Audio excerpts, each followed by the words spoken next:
Lors d'une saison de camping, que ce soit au Québec ou à l'extérieur, on a beaucoup de routes à faire.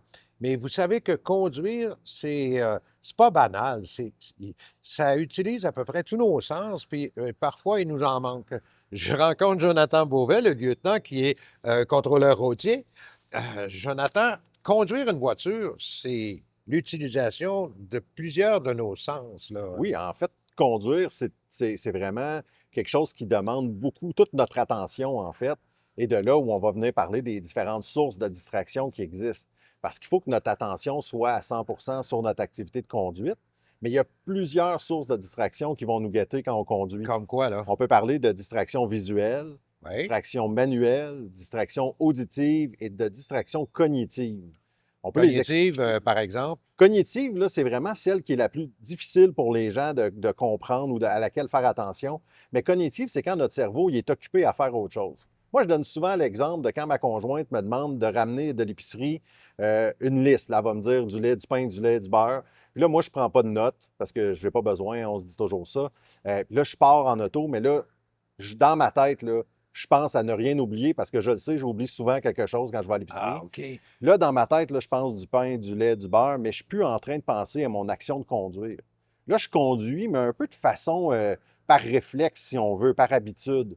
Et s'il arrive quelque chose devant moi, mon temps de réaction va être beaucoup plus long. Ah, Fait que ouais. ça, c'est de la distraction cognitive. On peut parler de différents types de distractions. Je fais souvent le parallèle avec, encore une fois, une fameuse lampe de poche. Une lampe de poche, c'est un faisceau lumineux. Puis mon attention, c'est mon faisceau lumineux. Donc, si je suis en train de changer les postes de ma radio, par exemple, mon faisceau lumineux, il est sur ma radio, il n'est plus sur mon action de conduire. Alors Ah, là, je suis distrait. C'est pas quelque chose qui est illégal de changer de poste de radio, mais c'est quelque chose qui fait que notre attention n'est plus sur la route. Même chose si on parle au téléphone main libre, bien là, c'est de la distraction cognitive où mon cerveau est dans ma discussion téléphonique. c'est ça. Et quand on parle de distraction auditive, bien, c'est j'écoute quelque chose et là, je suis concentré à écouter le message à la radio parce qu'il y a quelque chose qui OK. m'intéresse vraiment. Mais là, je ne suis plus en train de conduire, je suis en train d'écouter ce qui est en train de se passer. Fait Ou que tous ces encore, types de distractions-là vont venir. auditive, là, on a une discussion un peu sévère avec son conjoint ou sa conjointe. Les enfants crient en arrière, Les c'est en- ça aussi, C'est hein? ça aussi.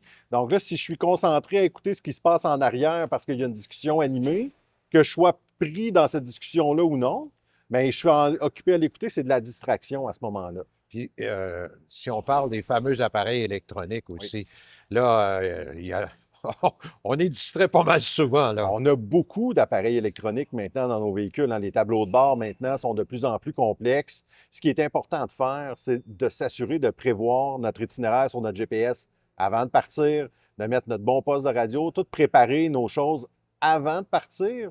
Et après ça, une fois qu'on prend la route, ben, on n'a pas à s'en soucier.